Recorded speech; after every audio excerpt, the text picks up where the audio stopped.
Olá! No vídeo de hoje nós vamos falar sobre um movimento que trouxe uma iniciativa diferente em termos de culto e liturgia para a Igreja Adventista do Sétimo Dia. Acompanhe!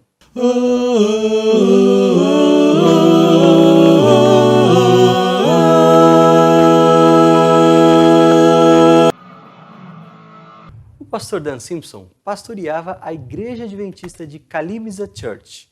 Ali, ele compartilhou seus estudos sobre crescimento da igreja, inspirado nas técnicas de Peter Wagner.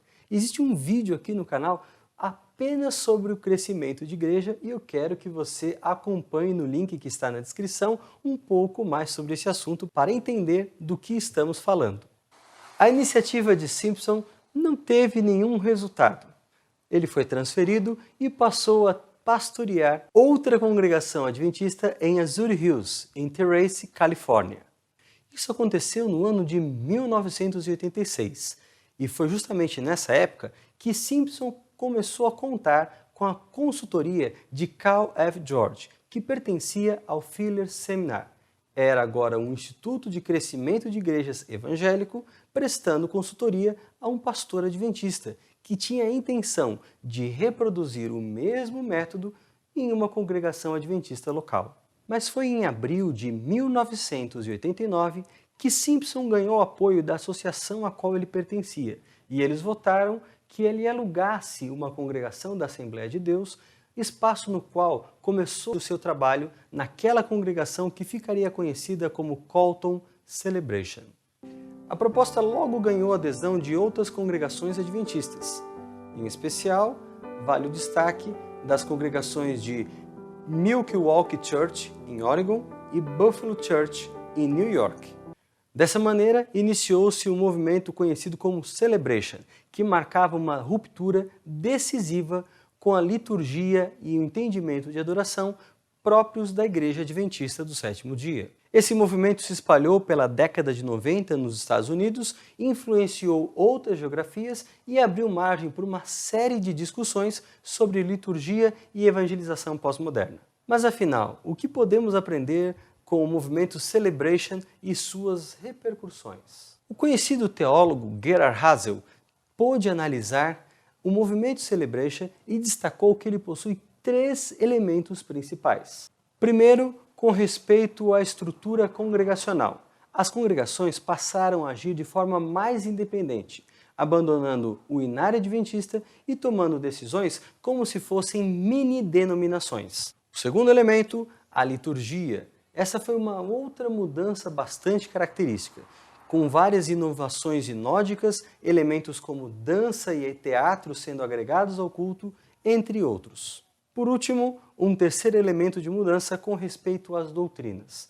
As congregações que aderiram ao movimento Celebration não tinham mais a mesma ênfase profético-doutrinária da Igreja Adventista no seu molde tradicional. Antes começavam a dar atenção a necessidades do seu público-alvo, falando em temas como divórcio, autoestima e coisas que pudessem atrair as pessoas não cristãs. A conclusão de Hazel em seu estudo é muito curiosa. Ele diz que em nossa fome por reavivamento, devemos buscar a palavra de Deus. Se somos de fato o povo das Escrituras, é nelas que vamos encontrar o poder para que a igreja seja reavivada. Mas por que o estilo de adoração celebracionista estaria em oposição às Escrituras?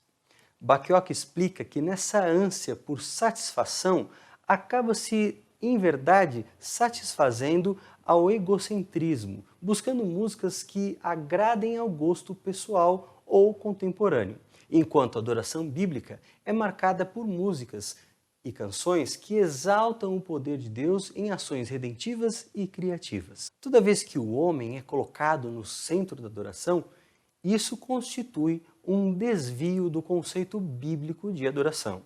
O pastor Ted Wilson, presidente mundial da igreja, alerta para a tendência de adotar um estilo de adoração carismático contemporâneo que satisfaça essa necessidade humana ao invés de buscar seguir um critério bíblico. Nas palavras dele, o diabo está tentando neutralizar a igreja de Deus por meio da tendência de aceitar a música e a adoração carismáticas e pentecostais, abordagens que focam nos membros da igreja e naqueles que lideram a liturgia, ao contrário de focar no Deus verdadeiramente adorado. Um falso entendimento da adoração nos leva ao cerne das 3 mensagens angélicas, uma vez que tais mensagens são para que o povo volte à verdadeira adoração a Deus e não à falsa, experiência eufórica, mas, ao contrário, a genuína conexão espiritual com Deus por meio do estudo da Bíblia e da oração. Como deveríamos celebrar? Campbell diz que deveríamos tratar do culto de um ponto de vista bíblico.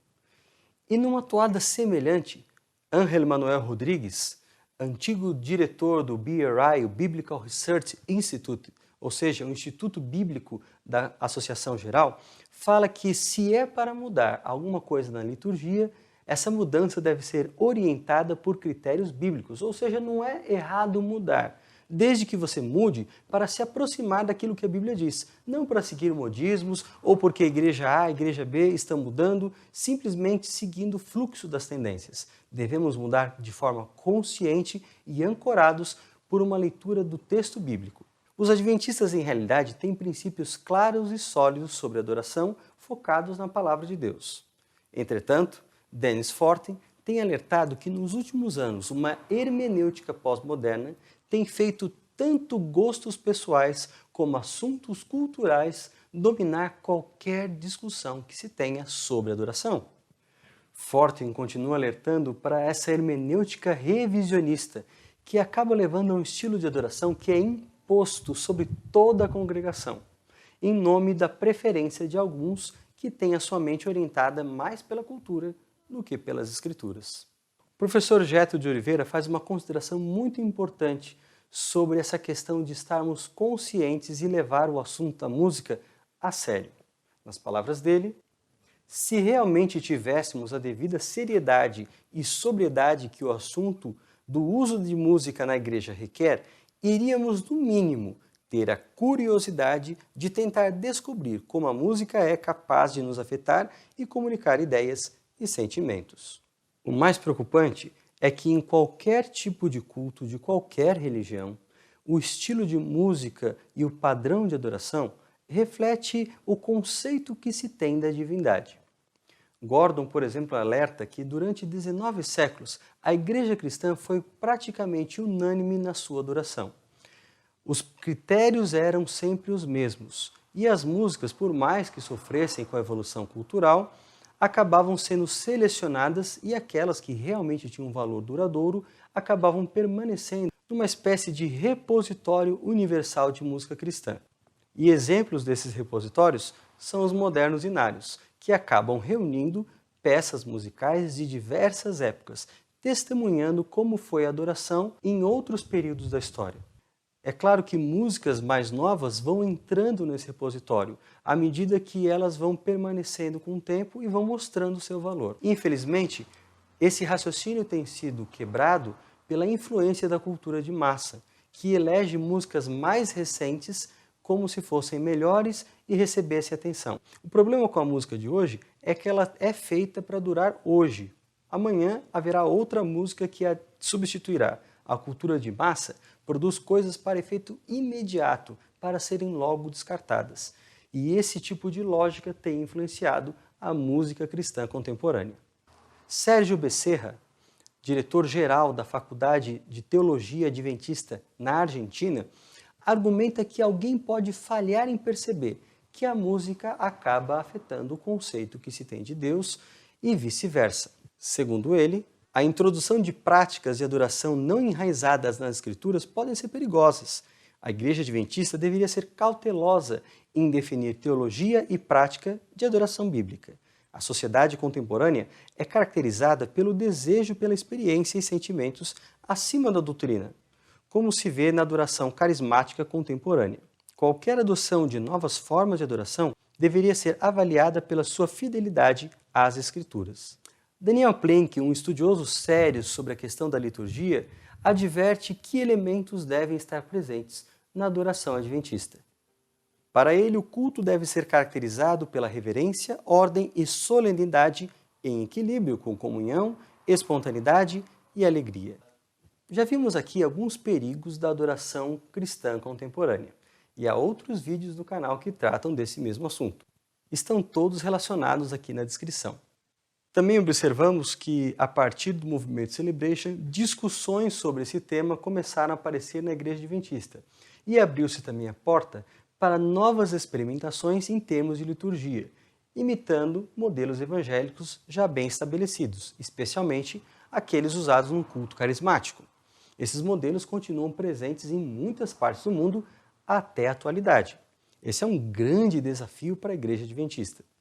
No entanto, queremos encerrar esse vídeo com algumas considerações bem sérias, ditas por uma pioneira do movimento, Ellen White. Ela não é apenas uma das autoras mais prolíficas e importantes do Adventismo, como é reconhecida como uma voz profética dentro do movimento. Portanto, aquilo que ela diz representa, para nós adventistas, recados importantes de Deus no tempo do fim. Observe algumas coisas que Ellen White diz sobre culto e adoração. A verdade deve ser apresentada à mente o mais isenta possível do elemento emocional. Uma outra citação diz que seu culto deve ser interessante e atraente, não se permitindo que degenere em formalidade insípida. Devemos dia a dia, hora a hora, minuto a minuto, viver para Cristo. Então Ele habitará em nosso coração e, ao nos reunirmos, seu amor em nós será como uma fonte no deserto, que a todos refrigera, incutindo nas almas esmorecidas um desejo ardente de sorver da água da vida. Muitos supõem que, para se aproximar das classes mais altas, é preciso adotar uma maneira de vida e um método de trabalho que se harmonizem com seus fastidiosos gostos, uma aparência de riqueza, custosos edifícios, caros vestidos, equipamentos e ambiente. Conformidade com os costumes do mundo, o artificial polimento da sociedade da moda, cultura clássica, as graças da oratória são considerados essenciais. Isso é um erro. O caminho dos métodos do mundo não é o caminho de Deus para alcançar as classes mais elevadas. O que, na verdade, os tocará é uma apresentação do Evangelho de Cristo feita de modo coerente e isento de egoísmo. Uau! O que Ellen White diz aqui de forma simples é que deve haver um equilíbrio. O culto não pode ser apenas algo formal que degenere em uma prática insípida, sem sabor, sem gosto, apenas um requisito que se cumpre, mas também não pode ser extrapolado no uso do emocionalismo, não pode imitar o mundo, não deve ser pautado pelo gosto das pessoas a quem se quer alcançar. Afinal de contas, as pessoas não cristãs não são referência para adoração. Não se faz um culto cristão pensando no gosto daqueles que não são cristãos. A adoração deve ser voltada para Deus. E quando Deus se faz presente, Ele próprio se encarrega de influenciar todos aqueles que estão participando do culto, para que tenham noção da sua presença, da sua grandiosidade e sejam impressionadas com a verdade da sua palavra. E você, o que pensa sobre tudo isso? Esse é um assunto polêmico, mas aqui nesse canal a gente procura estudar mesmo assuntos complexos à luz da Bíblia, de forma que o mais importante não é defender algo e criticar outras posturas, mas procurar estabelecer o que realmente a palavra de Deus diz. Portanto, sem medo de agradar a uns e desagradar a outros, procuramos ser fiéis às Escrituras. Que Deus abençoe você, um forte abraço e a gente se vê na próxima semana.